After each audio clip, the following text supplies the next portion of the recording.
السلام عليكم. أعوذ بالله من الشيطان الرجيم. بسم الله الرحمن الرحيم. والصلاة والسلام على رسول الله وعلى آله وصحبه أجمعين. من يهده الله فلا مضل له ومن يضلل فلا هادي له. وأشهد أن لا إله إلا الله وحده لا شريك له وأشهد أن محمدا عبده ورسوله. رب اشرح لي صدري ويسر لي أمري واحلل عقدة من لساني يفقه قولي. So we live in an iWorld, surrounded by iPhones, iPads, U-Space, YouTube. The focus is very clear. Me, my, I.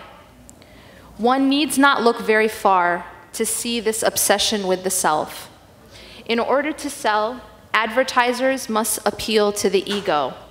For example, many ads appeal to this part of ourselves that loves power and being in charge.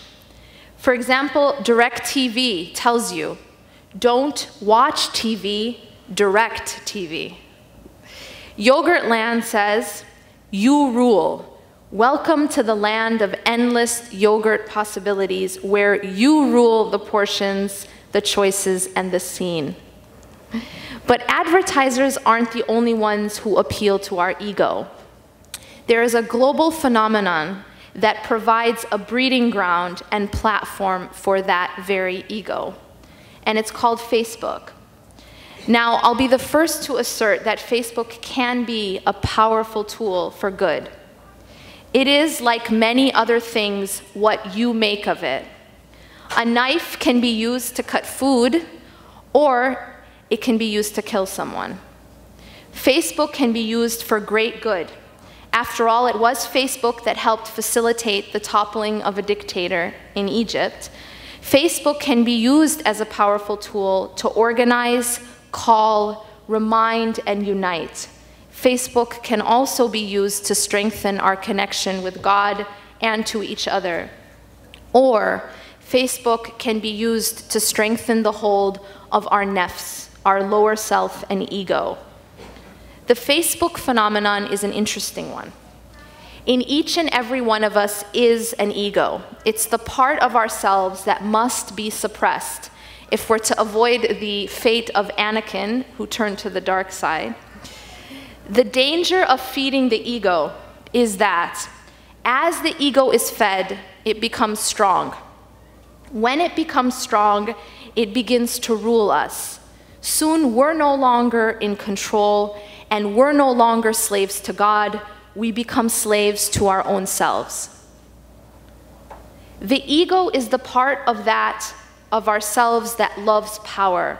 It's the part that loves to be seen, recognized, praised, and adored. Facebook provides a powerful platform for this. It provides a platform by which every word, picture, or thought that I have can be seen, praised, liked. As a result, I begin to seek this. But then it doesn't just stay in the cyber world. I begin even to live my life with this visibility in mind. Suddenly, I live every experience, every photo, every thought as if it's being watched. Because in the back of my mind, I'm thinking, I'll put it on Facebook. This creates a very interesting state of being, almost a constant sense that I'm living my life on display. I become ever conscious of being watched because everything can be put on Facebook or Twitter for others to see and comment on. More importantly, it creates a false sense of self-importance, where every insignificant move I make is of international importance. Soon I become the focus, the one on display. The message is, I am so important, my life is so important, every move I make is so important. The result becomes an even stronger, me-focused world, where I am at the center. As it turns out, this result is diametrically opposed to the reality of existence.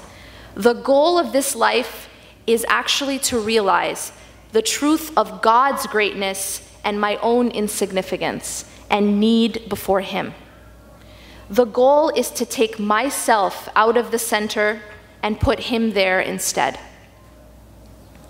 But Facebook perpetuates the illusion of the exact opposite. It strengthens my belief that because of my own importance, every insignificant and inconsequential move or thought should be on display. Suddenly, what I ate for breakfast or bought at the grocery store is news important enough to publish. When I put up a picture, I wait for compliments. Physical beauty becomes something that can now be quantified. When I put up a post, I wait for it to be liked. And I am ever conscious of and even compete in the number of likes and friends that I have. Some people don't even know a majority of the people who they call friends on Facebook. This preoccupation and rivalry to acquire more is mentioned in the Quran. Allah subhanahu wa ta'ala says, أَلْهَاكُمُ التَّكَاثُرُ. The mutual rivalry for piling up worldly goods has preoccupied you. Whether that rivalry is in piling up wealth, or friends, or likes on Facebook, the result is the same. We have become preoccupied by it. Facebook also strengthens another dangerous focus, the focus on other people, what they're doing, what they like, what they think of me. Facebook feeds the preoccupation with others' assessment of us. Soon I enter the orbit of the creation. Inside that orbit, my definitions, my pain, my happiness, my self-worth, my success, and my failure is determined by the creation. When I live in that orbit, I rise and fall with the creation. When the people are happy with me, I'm up. When they're not, I fall. Where I stand is defined by the people. I'm like a prisoner because I have given up the keys to my happiness, sadness, fulfillment, and disappointment to the people to hold. Once I enter and live in the orbit of the creation, rather than the orbit of God, I begin to use that currency. See, the currency of God is His pleasure and His displeasure, His reward and His punishment. But the currency of the orbit of the creation is the praise and criticism of the people. So as I enter deeper and deeper into that orbit, I covet more and more of that currency, and I fear more and more of its loss. While I'm playing Monopoly, for example, I covet more and more of its currency. And it feels really great to be rich in Monopoly for a moment. But when the game is over, what can I really buy in the real world with Monopoly money? The human currency of praise is just like Monopoly money. It feels great for a moment to collect, but when the game is over, it's worthless. In the reality of this life and the next, it's worthless. And yet, I even covet this false currency in my worship. In this way, I fall victim to the hidden shirk, which is riyat, showing off in worship. Riyat is a consequence of living in the orbit of the creation. The deeper and deeper I enter into this orbit, the more I become consumed with gaining human praise, approval, and recognition. The more I enter that orbit, the more I fear loss. Loss of face, loss of status, loss of praise, loss of approval.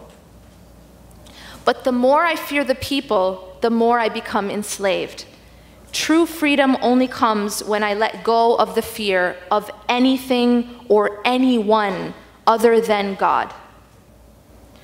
In a profound hadith, the Prophet ﷺ said to a man who came to him and asked, "O Messenger of God, direct me to an act which if I do, God will love me and the people will love me."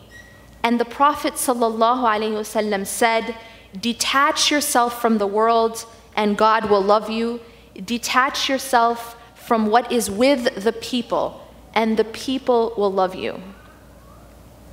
Ironically, the less we chase after the approval and love of the people, the more we gain it.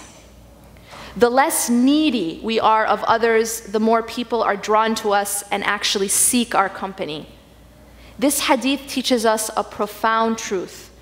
Only by breaking out of the orbit of the creation can we succeed with both God and the people. So while Facebook is indeed a powerful tool, let it be a tool of your freedom, not a tool of your servitude to yourself or to the assessment of others. أقول قولي هذا واستغفر الله لي ولكم إنه غفور رحيم. سبحانك اللهم وبحمدك نشهد أن لا إله إلا أنت نستغفرك ونتوب إليك.